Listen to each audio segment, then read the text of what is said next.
E aí, tudo bom? Queria aproveitar esse canal aqui para fazer uma coisa que me interessa muito, que são leituras ou interpretações críticas das narrativas bíblicas. Veja, não se trata necessariamente de uma pregação, uma mensagem religiosa, e nem precisa ser uma pessoa de fé para poder fazer isso. São avaliações das próprias narrativas, de maneira bastante crítica, percebendo suas contradições internas, o tempo em que foi escrito, quais são as suas possibilidades de interpretação, suas possibilidades narrativas, como que elas se apresentam para a gente, e quando possível em crítica à própria tradição da nossa cultura cristã ocidental, que chega para a gente como um dogma e que a gente acaba não fazendo uma série de questionamentos importantes. Então, para poder fazer isso, queria começar aproveitando as festividades do Natal para ler um pouco da personagem Jesus, destacar alguns pontos dessa personagem, como que ela se apresenta para a gente no livro de Mateus, especialmente. Mas antes da gente começar, a gente precisa fazer uma série de perguntas, e para isso eu fiz esse vídeo aqui, eu vou desenvolver esse vídeo aqui em 3 partes. A primeira é a gente perguntando, fazendo uma introdução ao Mateus, mas perguntando qual que é a história desse livro. Como é que ele foi escrito? Né? A segunda já é apresentando o início, o primeiro capítulo, a primeira parte desse livro. E a terceira, por fim, destacando alguns personagens dessa primeira parte. Beleza? Então, para a gente começar, como é que foi feito esse livro aqui? Essa é a próxima parte do vídeo. Valeu! A história do livro de Mateus, ou como ele foi escrito, é bastante interessante. Na nossa cabeça, quando a gente fala sobre alguém escrevendo um livro, a gente pensa que tem uma pessoa com papel, um lápis, e vai lá descrevendo tudo o que está acontecendo, o que está assistindo, o que uma vez viu. Mas não necessariamente foi assim. Na verdade, eu acho que essa ideia é uma ideia bastante moderna e bastante deslocada de como se escreviam os livros, de como que acontecia a produção literária no tempo de Mateus, né, no tempo da sua comunidade. Bom, primeiro porque não faz sentido nenhum a gente imaginar que tá Jesus falando, andando e fazendo, e tá lá Mateus escrevendo, né? Aí acaba o papel, ou onde é que ele ia arranjar papel também? E, eita, nós, o que a gente faz agora? Ou não ouviu direito que Jesus fez, falou, disse, como é que vai escrever? Não faz sentido nenhum. Tem até um filme que eu esqueci o nome, que isso acontece isso, né? Tem alguns discípulos que ficam escrevendo no final do dia aquilo que Jesus fez durante o dia. Isso não faz sentido nenhum, não tem qualquer possibilidade de ter acontecido. Ainda mais de imaginar quem seguia Jesus, né? Em geral são pessoas, pescadores, pessoas marginalizadas, sem instrução, em sua maioria pobres e tudo mais, excluídos socialmente. Então não tinha como ser pessoas que ficavam escrevendo, tinham essa capacidade ou habilidade de escrever. Tinha um ou outro e os demais contribuíam de outras maneiras. E é isso que a gente precisa começar a pensar. O livro não foi escrito necessariamente por uma pessoa, mas talvez por algumas. Mas vamos pensar o porquê, ou levantar as questões do porquê. O livro de Mateus foi escrito provavelmente no final dos anos 70, início dos anos 80 depois de Cristo. Ou seja, uns 40 ou 50 anos depois que Jesus morreu. E isso é de estranhar até pra gente, porque a gente imagina que é logo depois que Jesus morre, já tem uns livros prontos e o pessoal está seguindo ele, né? Mas não, levou algumas décadas para serem compilados, ou seja, textos de várias pessoas que escreveram sobre Jesus serem juntados e escritos propriamente, cada um à sua maneira. E dentre esses está o livro de Mateus, está o texto do Evangelho de Mateus, que não necessariamente foi escrito pelo próprio Mateus. É bastante tempo depois de Jesus, não temos nem muita certeza que o cara estivesse vivo, né? Mas por que tem o nome, então, de Mateus? Bom, provavelmente eram discípulos de Mateus, ou uma comunidade de discípulos. Pode ser que tenha sido o próprio Mateus também, nada impede dele ser um senhorzinho que estava lá escrevendo, mas não escreveu sozinho, né? É um grupo de pessoas que se reúne, está no período pós-diáspora, ou seja, teve uma rebelião gigantesca em Jerusalém, os romanos mandaram um monte de soldado para destruir a cidade, acabar com os rebeldes, e grupos de judeus, judeus cristãos, judeus fariseus mesmo, mestres da lei, fogem, saem, vão para outros lugares, inclusive alguns lugares onde já tinham outros grupos cristãos por causa dos apóstolos que tinham feito missões, né, a seu tempo.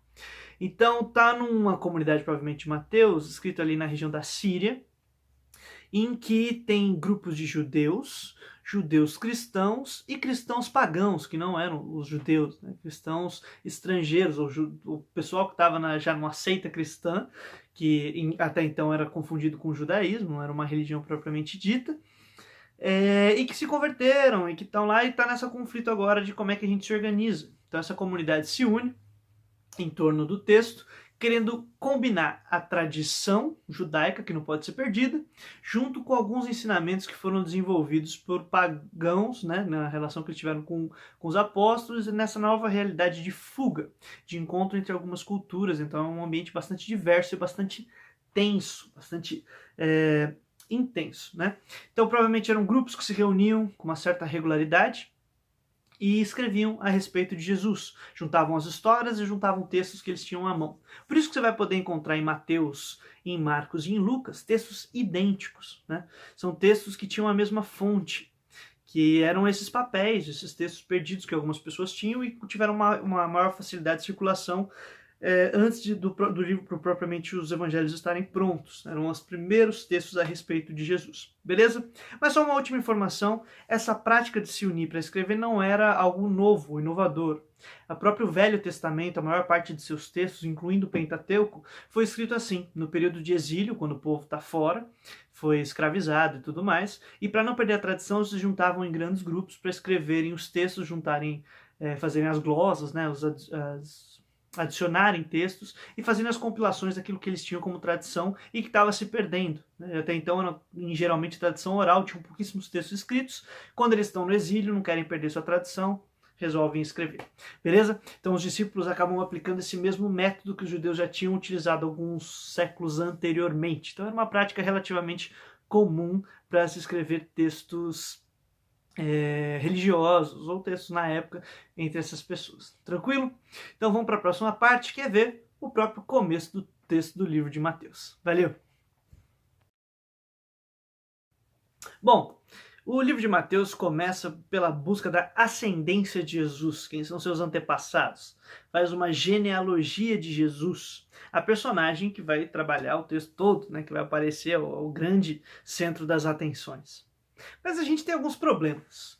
Primeiro, Jesus nasce no meio de lugar nenhum, numa cidadezinha pequena, que a gente já tem noção disso, anda sempre com povos marginalizados, com pessoas marginalizadas, excluídos socialmente, seus discípulos são pobres, tudo na ralé, não tem biblioteca para eles ficarem visitando, né, biblioteca municipal, e nem teriam como ler, porque a boa parte nem alfabetizado era. Então como é que eles são capazes de criar uma genealogia, ou de encontrar genealogia? Pior ainda, eles estão escrevendo 40, 50 anos depois de Jesus e fora de Jerusalém. Onde é que estão as fontes para descobrir essa genealogia? Então a gente tem que tirar da nossa cabeça, mais uma vez, que a ideia é que o texto é um texto jornalístico. É um texto do nosso modo moderno de desenvolver história e ciência. Não, não, não. Toda parte do texto do livro de Mateus é pensado com uma mensagem por trás, que é desenvolver algo, que é apresentar algo. E claro, não para todo mundo, não está pensando num texto universalmente aceito, mas para os seus pares, para quem esse texto vai chegar, que são ali o que a gente comentou na parte anterior do vídeo, os judeus cristãos, os judeus que não são cristãos, os cristãos que são de outra tradição religiosa, de outra etnia, de outro povo, que estão todos ali em conflito, né, tentando se organizar. Então essa mensagem ela precisa chegar de alguma maneira, e Mateus, desde a genealogia, vai pensar nisso. O grupo, a comunidade de Mateus vai pensar estrategicamente nisso. Então, você vai pegar aqui o livro e começar a dar uma olhada na genealogia. Começa assim: esse é o registro dos antepassados de Jesus, descendente de Davi e de Abraão. Beleza, já dá uma indicação bacana que são dois outros personagens bíblicos. E tem uma penca de nome, mas que se você ficar contando um por um, e quanto tempo viveu, quanto tempo não viveu, não faz sentido nenhum, porque não foi escrito para isso. Os nomes postos aqui é para passar alguma coisa, alguma mensagem para as pessoas que estão ouvindo. Mas uma curiosidade, ao invés de destrinchar nome por nome, é perceber que acontece algo que não aconteceu em nenhuma outra genealogia na Bíblia.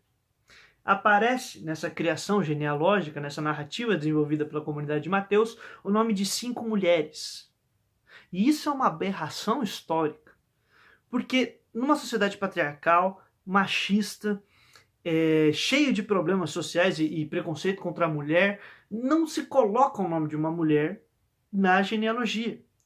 E como se não bastasse, na de Jesus tem 5. E a pergunta que a gente deveria fazer é: por que tem mulher aqui nesse texto? Mais que isso, quem são essas mulheres? Então, para a gente ficar esperto, foi muito bem selecionado quem são as mulheres, como elas estão postas, qual o significado que dá a combinação dessas mulheres na narrativa, mas isso já seria um trecho para um novo pedaço aqui do vídeo, que é o último, que é o destaque então dessas 5 personagens, dessas 5 mulheres que aparecem na trajetória aqui da genealogia de Jesus, construída pela comunidade de Mateus. Então, vamos para a última parte do vídeo.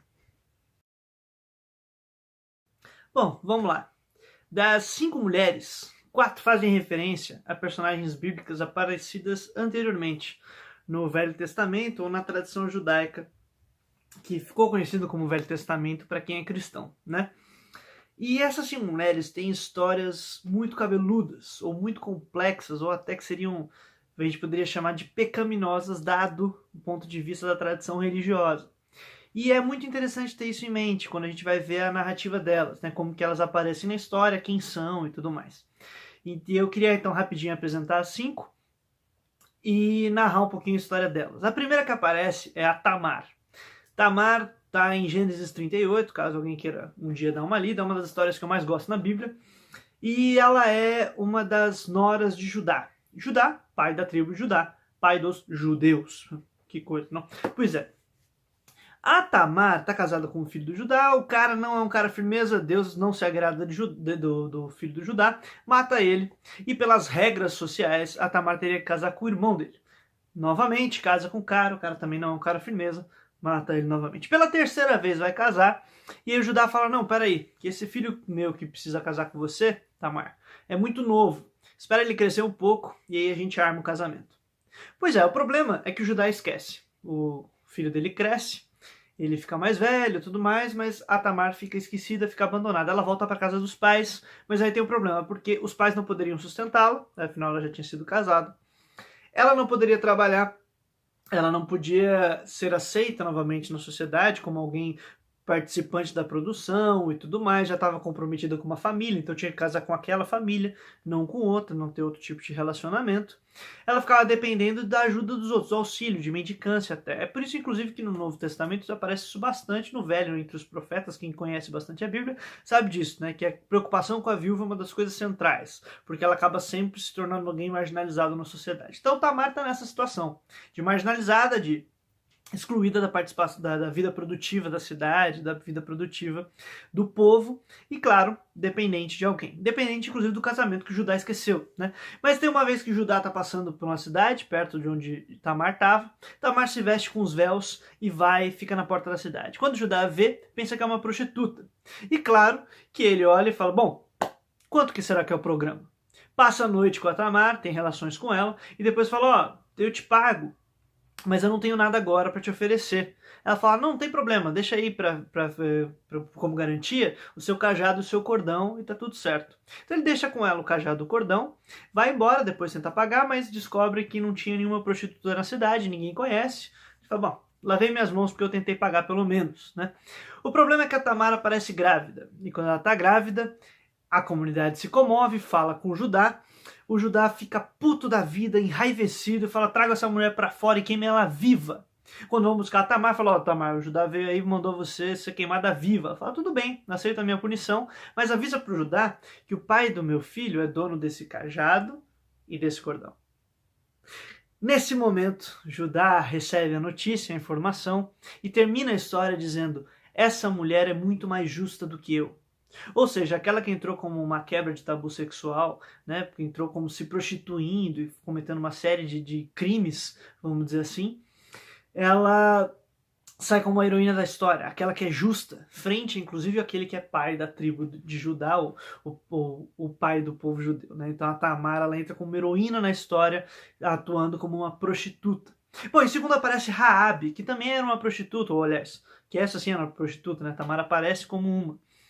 Ela era estrangeira de uma cidade, Jericó, de outro povo, o povo inimigo dos judeus, e os judeus vão invadir a cidade. E ela acaba protegendo 2 espiões do povo. Fala, olha, fica aqui, eu protejo vocês, mas a única coisa que eu preciso é que vocês cuidem de mim, que eu não morra depois que vocês invadirem a cidade. Bom, isso acaba acontecendo. Ela salva os 2 e, por fim, ela acaba entrando como heroína, aquela que tornou possível a invasão da cidade e a começo da constituição do reino dos judeus propriamente dito, uma grande vitória do líder da época, que era o Josué e tudo mais. Bom, depois tem a Ruth. E Ruth também quebra uma série de tabus. Tem um livro inteiro na Bíblia chamado Ruth, né? Tem 2 livros de mulheres, a Ruth e a Esther. E da Ruth é o seguinte, ela também é viúva, a sogra dela é viúva, as duas então vão ficar dependentes de mendicância e tudo mais. E elas descobrem que tem um cara chamado Boaz, que era parente próximo, poderia casar, resgatar o dote, né, o poder casar com a Ruth. O problema é como fazer ele se apaixonar pela Ruth, ou como fazer eles ficarem juntos.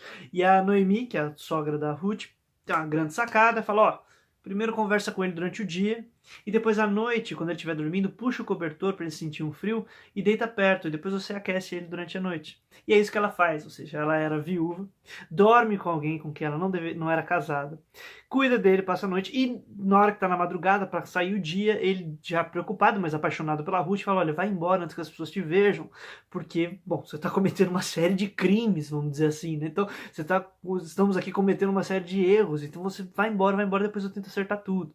E acaba acontecendo isso, né? Ela sai e depois ele tenta fazer tudo de acordo com a lei, chama os testemunhas, os líderes do povo e tal, e acaba casando com a Ruth, tendo essa grande malandragem, essa sacada, e as duas acabam ficando, conseguindo uma sobrevida, não ficando na marginalidade.